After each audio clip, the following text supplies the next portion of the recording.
Welcome to A1 TV Telugu news. నేను భువన. Details చూద్దాం. Pan India star Prabhas గారి 46వ జన్మదినం సందర్భంగా ఆదోనిలో సేవా కార్యక్రమం నిర్వహించారు. ప్రభాస్ వీరాభిమాని డార్లింగ్ ఉదయ్ ఆధ్వర్యంలో MCH హాస్పిటల్లో గర్భిణీ స్త్రీలకు పాలు, బ్రెడ్ ప్యాకెట్లను పంపిణీ చేశారు. ప్రభాస్ పుట్టినరోజును గుర్తుగా ప్రతి సంవత్సరం సామాజిక సేవ కార్యక్రమాలు నిర్వహించడం ఆనందంగా ఉందని ఉదయ్ తెలిపారు. ప్రభాస్ ప్రేరణతో తాము ఇలాంటి సేవా కార్యక్రమాలు కొనసాగిస్తున్నామని చెప్పారు. ఈ కార్యక్రమంలో గోపి, తరుణ్, వీర, ఉదయ్ కుమార్, అలీతో పాటు పలువురు అభిమానులు పాల్గొన్నారు. ప్రభాస్ అభిమానులు ఈ మానవతా సేవ స్థానికుల ప్రశంసలు అందుకున్నారు.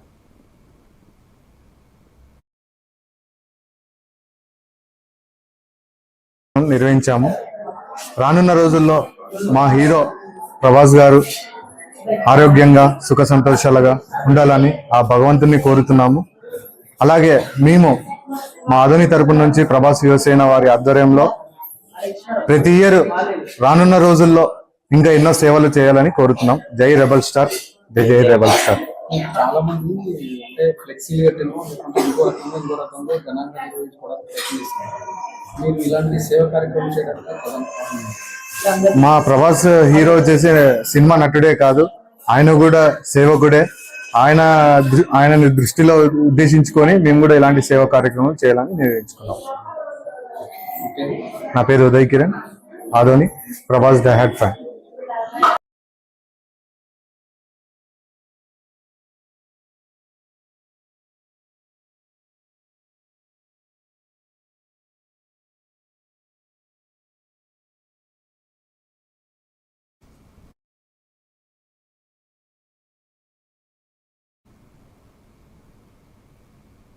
విశాఖపట్నం జిల్లా పెద్దగంట్యాడ నడుపూరు హైస్కూల్లో డివిజనల్ స్థాయి క్రీడా పోటీలు నిర్వహించారు. ఈ సందర్భంగా ఉపాధ్యాయులు మాట్లాడుతూ క్రీడల వల్ల మానసిక ఉల్లాసం, క్రమశిక్షణ అలవాటు అవుతాయని అన్నారు.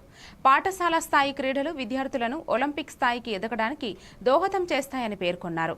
కార్యక్రమంలో volleyball, kho kho, kabaddi, chess, yoga, badminton, athletic పోటీలు నిర్వహించబడ్డాయి. పాఠశాల ప్రధాన ఉపాధ్యాయులు రాజకొండ శ్రీనివాస్, ఉపాధ్యాయులు రవి, శ్రావణి, రామచంద్ర నాయుడు, బానోజీ మరియు అనేక మంది విద్యార్థులు పాల్గొన్నారు.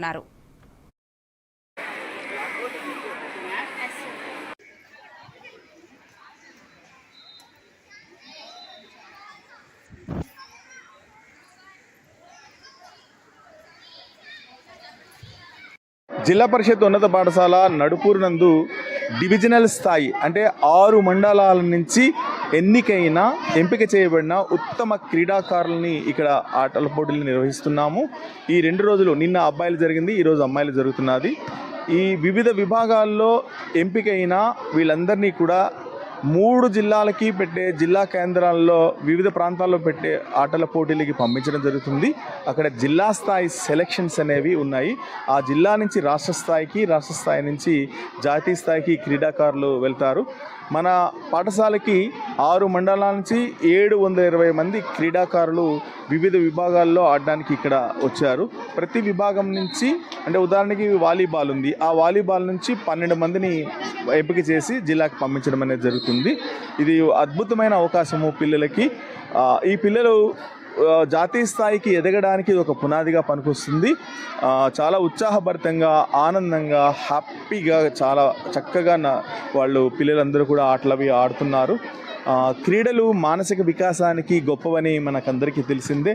కేవలం పిల్లల్ని మార్కులు యంత్రాలుగా మాత్రమే మిగిల్చకుండా ఆటల పోటీల్లో ఉత్సాహం కల్పించి మెదక్ జిల్లా నిజామపేట మండల కేంద్రంలోని వంజరీ సంఘం కమ్యూనిటీ హాల్లో Leela group chairman Meenakshi, doctor Mohan Nayak ఆధ్వర్యంలో ఉచిత మెగా వైద్య శిబిరం నిర్వహించారు.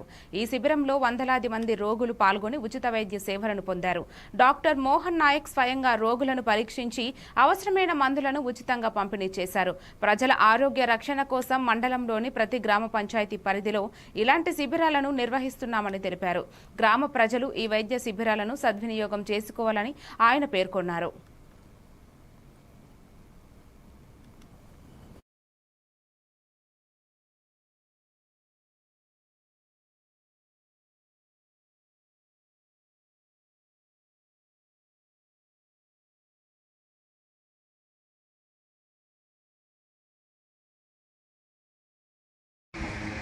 లీలా group chairman Meenakshi doctor Mohan Nayak తరఫున మేము ప్రతి గ్రామ పంచాయతీల్లో ఉచిత ఫ్రీ క్యాంప్ ప్లస్ ఉచిత మెడిసిన్స్ పంపిణీ చేస్తున్నాము.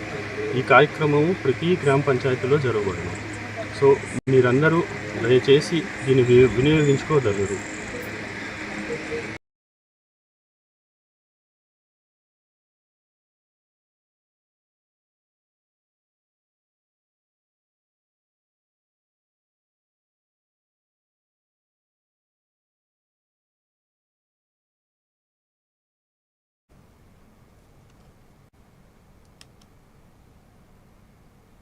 మెదక్ నియోజకవర్గం చిన్నశంకరంపేట మండలం కొర్విపల్లి గ్రామంలో జంగారాయి సొసైటీ చైర్మన్ శ్రీనివాసారెడ్డి ఆధ్వర్యంలో ఏర్పాటు చేసిన ధాన్యం కొనుగోలు కేంద్రాన్ని మెదక్ ఎమ్మెల్యే డాక్టర్ మైనంపల్లి రోహిత్ ప్రారంభించారు.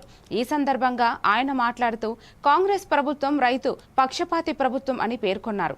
రైతులు దళారులను నమ్మి మోసపోకుండా ప్రభుత్వం నేరుగా కొనుగోలు కేంద్రాలను ఏర్పాటు చేయడం జరుగుతోందని తెలిపారు. కాంగ్రెస్ ప్రభుత్వ ఏర్పాటుతో అనేక అభివృద్ధి కార్యక్రమాలు నడుస్తున్నాయని, మెదక్ నియోజకవర్గం మరియు చిన్నశంకరంపేట మండలం అన్ని రంగాలలో అభివృద్ధి చెందుతోందని ఆయన హామీ ఇచ్చారు. ఈ కార్యక్రమంలో society chairman Srinivasareddy, CEO Balakrishnaiah, నాయకులు యాదవరావు, పుల్లారావు, రాజురెడ్డి, మనోజ్ కుమార్ తదితరులు పాల్గొన్నారు.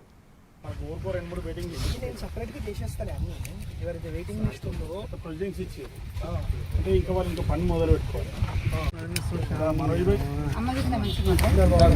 నేనే మనిషి జ్వరం వచ్చింది.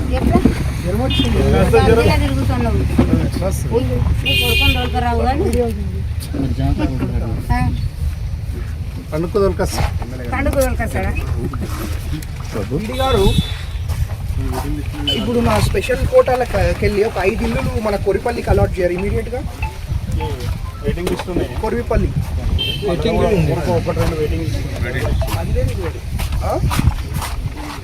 సరే ఎంపీ ఒక చెప్పి ఇమీడియట్ గా ఈ మన రామచంద్ర వస్తాడు కొరిపల్లి విలేజ్ నుంచి. ఈ ఒకటేమో లస్మగల్ల వెంకమ్మ, ముట్టిగల్ల లక్ష్మి, ఇంకోటి సిద్ధిరాములు, ముగ్గురిది ఇమీడియట్ గా మన పీడీ హౌసింగ్ కి మీ ఫార్మాట్ లా హౌస్ లకు పంపించండి. నా స్పెషల్ కోటాలు అలాట్ చేపిస్తాను 3 ఇళ్ళు పంపించండి. సిద్దిపేట జిల్లా గజ్వేల్లో మంత్రి వివేక్ వెంకటస్వామి ఆధ్వర్యంలో లబ్ధిదారులకు కళ్యాణ లక్ష్మి షాదీ ముబారక్ చెక్కులు అందజేశారు. అనంతరం వర్గల్ మండల కేంద్రంలో నూతనంగా నిర్మించిన ప్రభుత్వ ప్రాథమిక ఆరోగ్య కేంద్రాన్ని ఘనంగా ప్రారంభించారు. ఈ సందర్భంగా మంత్రి వివేక్ వెంకటస్వామి మాట్లాడుతూ ప్రజా సంక్షేమ కార్యక్రమాలు కాంగ్రెస్ పార్టీ ద్వారా మాత్రమే సాఫల్యం సాధిస్తున్నాయని, ప్రజలకు ఇచ్చిన హామీలను దశలవారీగా నెరవేరుస్తున్నట్లు చెప్పారు.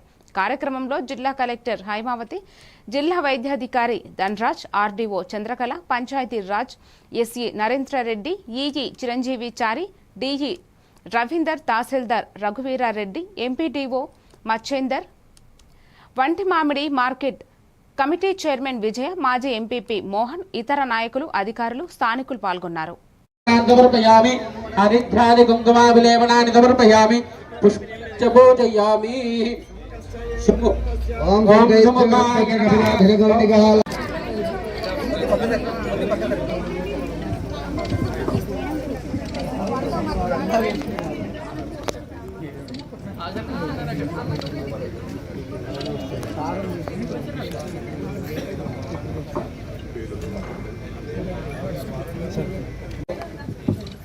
కొత్త పిహెచ్సి 1,38,00,000 ఈ బిల్డింగ్ కట్టడం జరిగింది.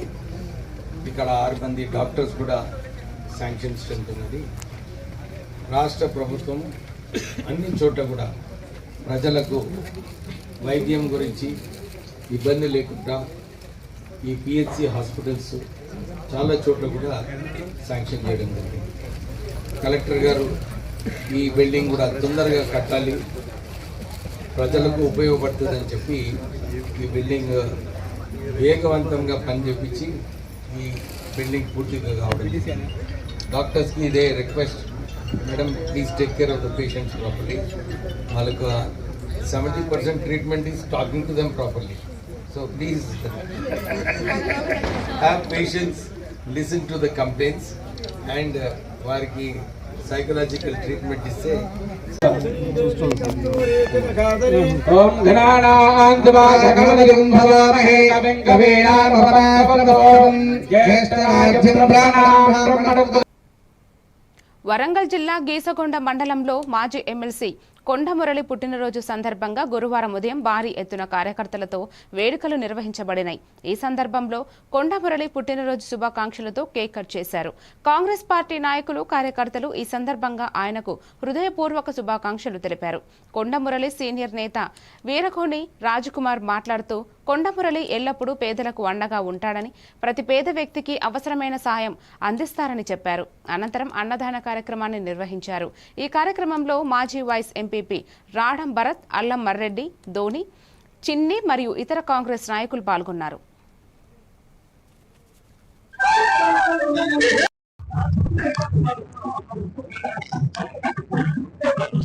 మురళి గారి జన్మదిన సందర్భంగా గీసగొండ మండల హెడ్ క్వార్టర్స్ లో మరి వారి యొక్క జన్మదిన వేడుకలు జరుపుకోవడం మాకు ఎంతో సంతోషదాయకం.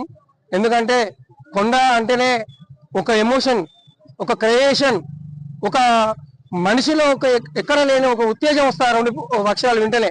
కొండ దంపతుల యొక్క నాయకత్వంలో గత 35 సంవత్సరాల కాలం నుంచి ఈ గీసగొండ మండలం అన్ని విధాలుగా అభివృద్ధి చెంది మరి అంచెలంచెలుగా ఎదిగి వారు ఈ రోజు రాష్ట్రంలో ఒక మంత్రివర్గంలో ఉన్నటువంటి కొండ దంపతుల నాయకత్వంలో మేము అందరం పనిచేస్తామంటే చాలా సంతోషంగా ఉంది. ముఖ్యంగా కొండ దంపతులు బడుగు బలహీన వర్గాలకు ఒక బీసీ నాయకులుగా ఉండి మరి ప్రజలకు అనునిత్యం అందుబాటులో ఉండి వారు ఏ పార్టీలోకి వెళ్ళినా ఎక్కడికి వెళ్ళినా మరి వారి యొక్క నాయకత్వాన్ని బలపరుస్తూ ప్రజలందరూ ఈ రోజు కొండ దంపతుల నాయకత్వాన్ని బలపరుస్తూ చాలా ఉత్తేజంగా ముందుకెళ్తా ఉన్నారు. మరి కొండ సురేఖ మేడం గారు కానీ, కొండ మురళీధరరావు గారు కానీ, మరి రాష్ట్రంలోనే కానీ దేశంలో కూడా ఎక్కడ ఒక ఎమ్మెల్యే. బాపట్ల జిల్లాలో అల్పపీడ ప్రభావంతో ఈ అకాల వర్షాలు చోటు చేసుకోవడంలో ఆరుగాలం కష్టపడి సాగు చేసిన రైతుల వ్యవసాయం పూర్తిగా దెబ్బతింది. ముఖ్యంగా బాపట్ల నియోజకవర్గంలోని మెట్ట, మాగాని, చెల్ ప్రాంతాల్లో నీరు నిలిచిపోయి చేనుకు పురుగు, చీడు పడడంతో పంటలు పాడైపోతున్నాయని రైతులు ఆవేదన వ్యక్తం చేస్తున్నారు. అద్దంకి నియోజకవర్గంలోని మినుపు, మొక్కజొన్న కందులు పొలాల్లో కూడా నీరు నిలిచిపోయి పంటల నష్టం ఎక్కువైంది. మొక్కజొన్నలో కంకులు తడిసి నాశనమయ్యాయని రైతులు చెబుతున్నారు. పొగనారు పండే అద్దంకి నియోజకవర్గంలోని పీకుడు దశలో ఉన్న పంటలు కూడా నీరు నిలిచిపోవడంతో పూర్తిగా నష్టపోయాయి. 1 ఎకరాకు 3 లక్షల వరకు నష్టం జరిగిందని రైతులు పేర్కొన్నారు. ఈ నష్టాన్ని ప్రభుత్వం గుర్తించి వెంటనే సహాయం చేయాలని రైతులు తక్షణం కోరుతున్నారు.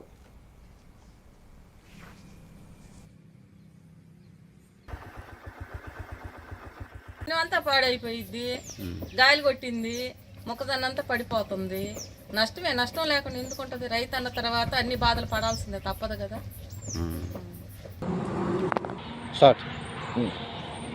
ఏమండి, వర్షం వల్ల మీకు ప్రయోజనమా లేకుంటే నష్టమా? వర్షం వల్ల పీకుడికి వచ్చినారు, అంతా వర్షం వల్ల పాసిపోయి దెబ్బకొచ్చి 3 లక్షల నష్టం అండి. మేము ఇబ్బంది పడుతున్నాము. ఎన్ని సంవత్సరాల నుంచి పెడుతున్నారు? మేము మా వాళ్ళు 10 సంవత్సరాల నుంచి పెడుతున్నాం. 10 సంవత్సరాల నుంచి వర్షం పడ్డట్టు ఎప్పుడు పడలా. ఈ సంవత్సరం పీకుడికి వచ్చినారు, దాకా పాసిపోతుంది. వర్షం వల్ల పడిపోయింది, పీకుడికి వచ్చినారు, పాసిపోయింది. కూలోళ్ళని పెట్టి దేవేలాగా చచ్చిపోతున్నాము. మాకు దెబ్బకొచ్చి ఎకరానికి వచ్చి 3 లక్షలు నష్టం, 3 లక్షలు. ఈ వర్షాలు పొలాలకి నష్టమా లాభమా? నష్టమే. ఏ విధంగా నష్టం అండి మీకు? ఈ రైతులకి మాకు చీలు మందులు కొట్టుకోవడానికైనా పురుగు బాగా పడి, ఊరిగా వర్షం పడి చేలు రేకట్టక వర్షాల వల్ల బాగా ఇబ్బంది.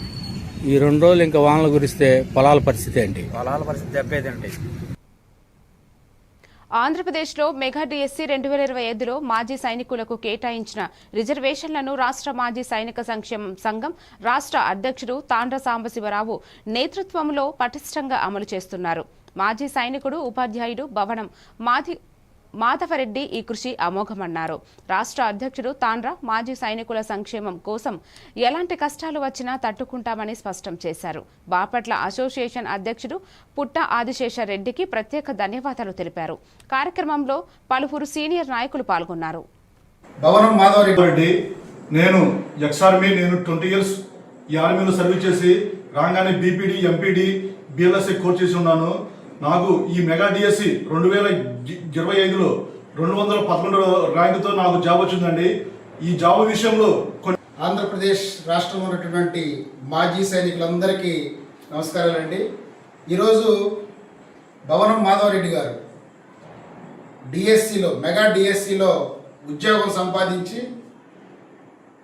మరి బాపట్లలో స్టేట్ ప్రెసిడెంట్గా నన్ను కలవడానికి రావడం జరిగింది. చాలా సంతోషం.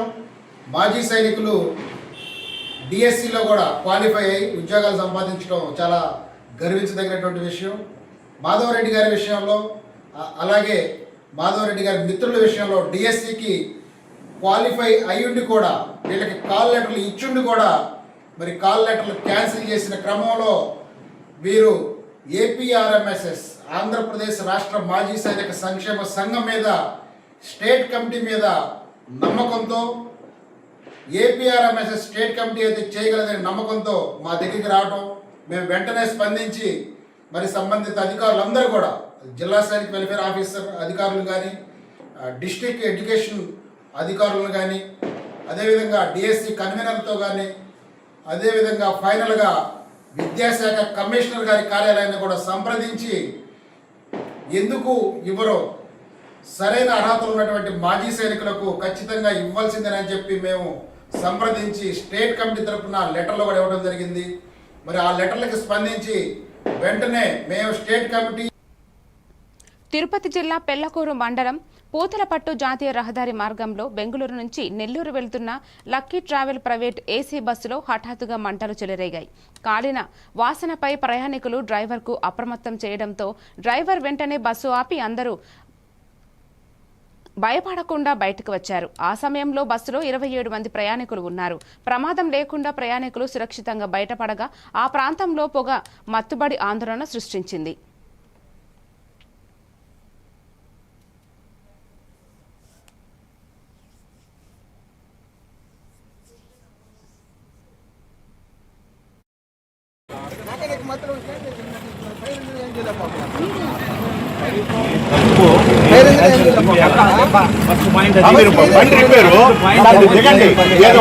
చూసుకోవాలని చెప్పాలి.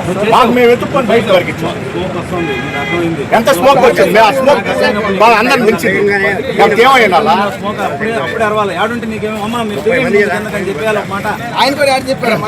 పాటుకోవాలి కింద పెట్టుకున్నారు. నీళ్ళు తీసుకొని కింద పోయేటప్పుడు మంచి బండ్లు పెట్టుకోవాలి, మనకు కానప్పుడు వదిలేసుకోవాలి.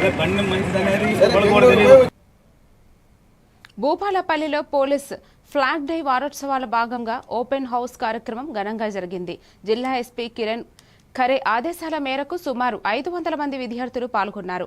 వారికి పోలీసుల సేవలు, సైబర్ నేరాలు, ట్రాఫిక్ నియమాలు, గంజాయి ప్రమాదాలు, భరోసా కేంద్ర సేవలు, డయల్ 100 విధానం తదితర అంశాలపై అవగాహన ఇచ్చారు. విద్యార్థులకు ఫిర్యాదు విధానాలు, విచారణ ప్రక్రియ వివరించి సాంకేతిక పరికరాల ప్రదర్శనలు కూడా నిర్వహించారు. అదనపు ఎస్పీ నరేష్ కుమార్, డిఎస్పీ సంపత్ రావు, సిఐ నరేష్ కుమార్, ఇతర పోలీసులు, అధ్యాపకులు పాల్గొన్నారు. పోలీసులు చట్టాలను గౌరవించి ట్రాఫిక్ నియమాలు పాటించాలని, సైబర్ నేరాలపై జాగ్రత్తగా ఉండాలని సూచించారు.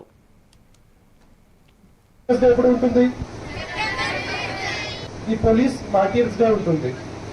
సో 21 అక్టోబర్ ఇట్లా ఇది మనము టీచర్స్ డే ఉంటుంది కదా. టీచర్స్ డే ఎప్పుడు ఉంటుంది? ఎందుకు ఉంటుంది teachers day? Okay okay good, అందరికీ ఐడియా ఉంటుంది. సో ఇట్లా మనము స్కూల్లో ఇది టీచర్స్ డే సెలబ్రేట్ చేస్తాం. ఆన్ ద సేమ్ లైన్ మన పోలీస్ డిపార్ట్మెంట్ ఇతర యూనిఫామ్ వేసుకుని ఆర్మీ వాళ్ళు ఉంటారు, సిఆర్పి వాళ్ళు ఉంటారు, అందరూ ఇది 21 అక్టోబర్ రోజు ఇది మనము పోలీస్ కమిషన్ డే సెలబ్రేట్ చేస్తున్నాము. సో పోలీస్ కమిషన్ అంటే ఏముంటుంది? ఆ రోజు 1959 21 అక్టోబర్ రోజు అప్పుడు ఇండియా చైనాలో సిఆర్పిఎఫ్ టీం ఒక 20 మెంబర్స్ ఉన్నారు. మన సిఆర్పిఎఫ్ వారు అప్పుడు పెట్రోలింగ్ చేస్తున్నారు. ఇక్కడ ఈ లడాఖ్లో అక్కడ పెద్ద పెద్ద మౌంటైన్స్ ఉన్నాయి. అక్కడ ఇది బార్డర్ పైన ఇది చేయడం జరిగింది. ఆ టైమింగ్లో ఇద్దరు మధ్యలో ఇది అప్పుడు ఎన్కౌంటర్ అయింది. సో దాంట్లో మన సిఆర్పిఎఫ్ సైడ్ నుంచి టోటల్ 10 జవాన్స్ అప్పుడు ఇది షహీద్ అయ్యారు, ఇది హుతాత్మ అయ్యారు. అప్పటి నుంచి మనము ఇది 21 అక్టోబర్ ప్రతిసారి ప్రతి పోలీస్ స్టేషన్లో, ప్రతి ఎస్పీ బిల్డింగ్లో, ప్రతి ఆర్మీ క్యాంప్లో, ప్రతి ఇది సిఆర్పిఎఫ్ ఏదైనా ప్రిమైసెస్ ఉంటాయి. మొత్తం స్టేట్ లెవెల్లో కూడా సీఎం గారు, అక్కడ నేషనల్ లెవెల్లో పిఎం గారు అందరూ వచ్చి కలిసి ఈ 21st ప్రెస్ చేస్తే ఇది సింగిల్ రౌండ్ ఉంటే సింగిల్ రౌండ్ పోతుంది. అంటే ఒక్కొక్కసారి ఒక్కొక్క రౌండ్ ఇది ఇంకా కంటిన్యూస్ చేస్తే కంటిన్యూస్గా బర్డ్స్ ఫైర్ ఉంటుంది. ఆ బర్డ్స్ ఫైర్ ఉంటుంది. బీసీ రిజర్వేషన్ల విషయంలో కేంద్ర ప్రభుత్వ వైఖరి స్పష్టంగా తెలియాలంటే బీసీ సంఘాల జేఏసీ రాష్ట్ర చైర్మన్ డాక్టర్ తిరునహరి చేశారు. విడుదల చేసిన లేఖలో ప్రధానమంత్రి నరేంద్ర మోదీ తమిళనాడు తరహా చట్టబద్ధ రిజర్వేషన్లకు తెలంగాణలో కూడా జోక్యం ఇవ్వాలని కోరారు. బీసీలకు స్థానిక సంస్థల్లో 42% రిజర్వేషన్లను కల్పించే విషయంలో కేంద్ర ప్రభుత్వం స్పష్టత చూపాలని, మహిళా బిల్లు, ఎస్సీ వర్గీకరణ, ఈడబ్ల్యూఎస్ రిజర్వేషన్ల తరహాలో బీసీ బిల్లుపై ప్రధాని దృష్టి పెట్టాలని డాక్టర్ శేషు తెలిపారు.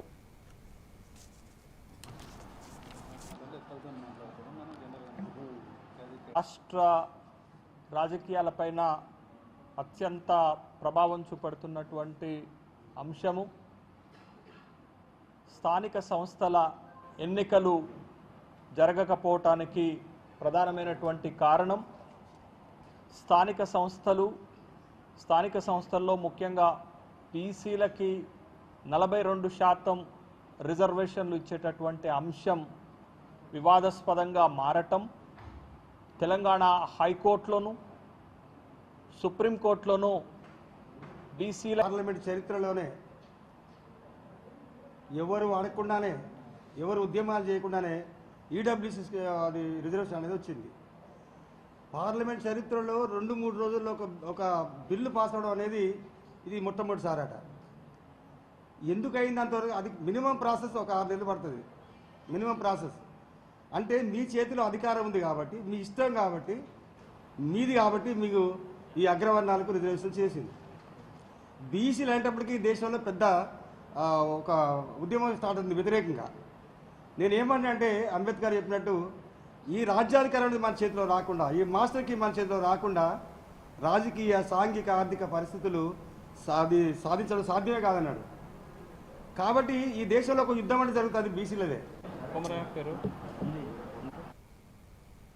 అనకాపల్లి జిల్లా చోడవరం అంబేద్కర్ భవన్లో సిపిఐ జిల్లా కార్యవర్గ సభ్యుడు రెడ్డిపల్లి అప్పలరాజు ఆధ్వర్యంలో అఖిలపక్ష పార్టీలు, ప్రజా సంఘాలతో రౌండ్ టేబుల్ సమావేశం జరిగింది. సమావేశంలో కేంద్ర ప్రభుత్వంపై దళిత ప్రధాన న్యాయమూర్తిపై దాడులు, రాజ్యాంగ నాశనానికి పాల్పడుతున్నట్లు తీవ్ర విమర్శలు వెల్లువెత్తాయి. బీజేపీ, ఆర్ఎస్ఎస్ దళితులు, గిరిజనులు, మైనార్టీలపై దాడులు పెంచుతున్నాయని మండిపడ్డారు.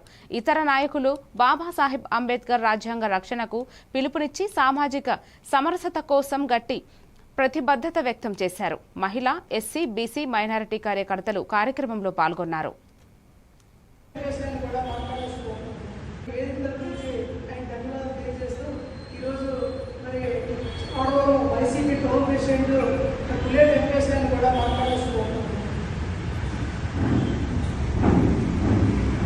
అందరికీ నమస్కారం. సభాధ్యక్షులు గౌరవ ప్రజలందరికీ ఈరోజు మన ప్రధాన అంశం ఏంటంటే రౌండ్ టేబుల్ సమావేశానికి కులమతాలకు అతీతంగా, పార్టీలకు అతీతంగా వచ్చిన పెద్దలందరికీ నా ప్రత్యేక ధన్యవాదాలు.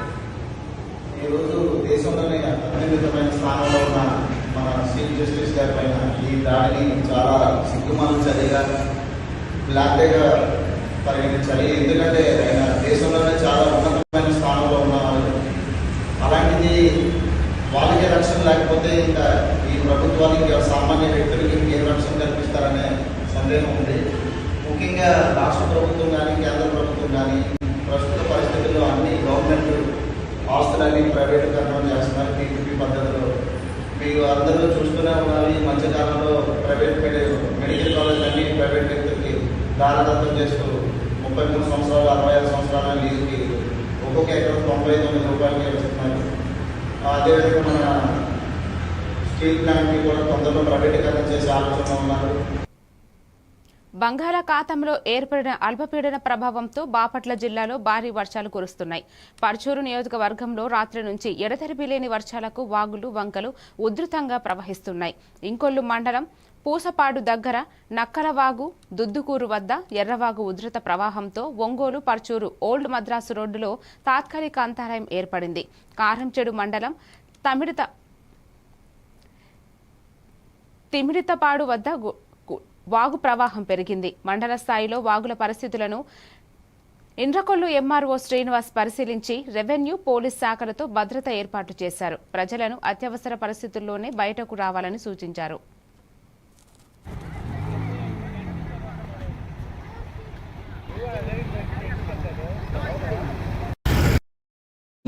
పెరిగితే పరిస్థితి కారణంగా ఇంకుల మండలం భారీ వర్షాల కారణంగా ఇంకుల మండలంలో ఉన్న దుద్దుకూరు గ్రామంలో పరిశీలించడం జరిగింది వాగుని. అక్కడున్న యారవాగు ప్రస్తుతం 1 అడుగు మేర ప్రవహిస్తూ రాకపోకలకు ఎటువంటి అంతరాయం లేకుండా ఉంది. ముందస్తు చర్యలో భాగంగా ఇంకా ఏమన్నా వరద పెరిగితే అక్కడ తీసుకోవాల్సిన జాగ్రత్తల గురించి అక్కడ గ్రామ పెద్దలను కూడా కలిసి మాట్లాడడం జరిగింది. అక్కడ విఆర్ఓని, విఆర్ఏల్ని, కానిస్టేబుల్స్ని, మహిళా పోలీస్ని వాగుకు ఇరువైపులా పెట్టి తగిన భద్రతా చర్యలు తీసుకోవడం జరిగింది. వరద ప్రవాహం కానీ పెరిగితే 2 వైపులా ట్రాక్టర్లను అడ్డం పెట్టి రాకపోకల్ని నియంత్రించడం జరుగుతుంది. అట్లాగే దుద్దుకూరు గ్రామంలో ఇంకొల్ మండలంలో వంకాయలపాడు గ్రామంలో ఉన్న కప్పల వాగు ప్రవాహం కూడా బాగా ఉధృతంగా ప్రవహిస్తున్నది. 4 అడుగుల మేర ప్రవాహం ఉన్నందువల్ల అక్కడ ఆల్రెడీ 2 వైపులా వాగుకు ఇరువైపు. విశాఖపట్నం గాజువాక ప్రాంతంలోని దువ్వాడ సెనర్జీస్ కంపెనీలో కార్మికులు 33వ రోజుకు నిరసన ధర్నా నిర్వహిస్తున్నారు. 6 నెలల నుంచి జీతాలు అందకపోవడంతో కార్మికులు తీవ్రమైన ఆర్థిక ఇబ్బందులు ఎదుర్కొంటున్నారు. అలాగే వారికి హక్కుగా ఉన్న పీఎఫ్ డబ్బులు కూడా వెంటనే విడుదల చేయాలని కోరుతున్నారు. ఈ నిరసనతో సంస్థ పరంగా ఉద్యోగులు తమ హక్కుల కోసం బలంగా నిలబడుతున్నారు.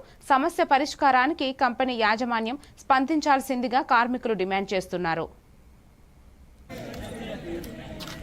ప్రతి ఒక్కరూ చాలా కడుపు ఆకలి బాధలతో ఉన్నామండి. కానీ ఎవరు దీనికి నాయకులు కానీ గవర్నమెంట్ ఆఫీసులు కానీ ఏదో చెప్తున్నారండి, మేము సమస్య చూస్తున్నాం, చెప్తున్నాం, మాట్లాడుతున్నాం ఇలా అంటున్నారు. కానీ ఇక్కడున్న ఈ ఇంతమంది 500 మంది కార్మికుల ఆకలి బాధలు ఇక్కడికి వచ్చి ఒక్కరు కూడా విన్నవించుకునే ఇది కూడా మాకు ఇప్పటికే ఇంకా ఇలాంటి దీనమైన పరిస్థితిలో ఉన్నామండి. దీనికి మాకు ఎటువంటి సమస్య పరిష్కారం అవుతుందన్న విషయాన్ని మాత్రం మా దేనికి ఆలోచించుకునే పరిస్థితిలో పడిపోయామండి.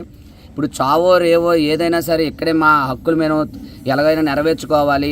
కనీసం మాకు ఎవరో ఏదో ఒక వచ్చి బలం చూపిస్తారని ఆశతో మేము ఇప్పటికీ ఇంకెలా ఎదురు చూస్తూనే ఉన్నాం. కానీ మా కష్టానికి, మా ఆకలి మంటలకి, మా చేసుకునే మా కార్యక్రమాలకి మేము దేనికి కూడా కనీసం మాకు ఎవరు ఒక్క స్పందన కూడా లేకపోవడం అనేది మాకు చాలా చాలా బాధాకరం. కార్మికుల ఐక్యత, కార్మికుల ఐక్యత. ముందుగా మీడియా మిత్రులందరికీ నమస్కారం అండి.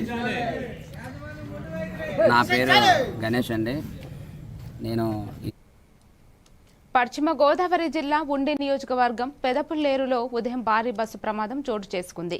భీమవరం నుంచి మేడవరం వెళ్తున్న west field private school bus driver మద్యం సేవించి డ్రైవింగ్ చేయడంతో అదుపు తప్పి బస్సు జమ్ము చెరువులోకి బోల్తా పడింది. బస్సులో 6 స్కూల్ పిల్లలు ఉన్నారు.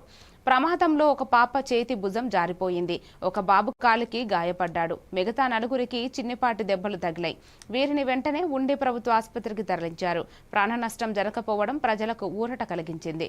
డ్రైవర్ మద్యం సేవించి డ్రైవింగ్ చేసినట్లు స్థానికులు తెలిపారు.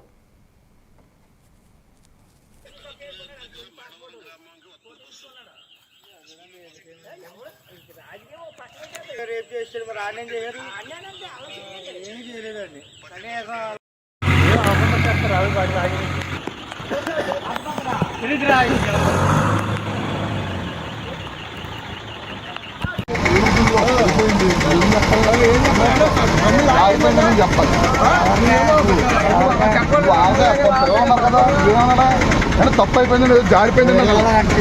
నాకు కావాల్సిన బాగా ఎక్కువ ఉన్నావు.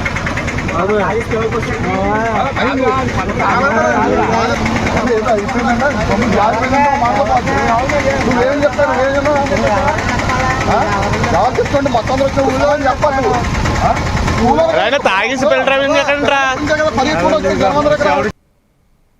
మరిన్ని డీటెయిల్స్ తో మళ్ళీ కలుద్దాం. Keep watching A1 TV Telugu news.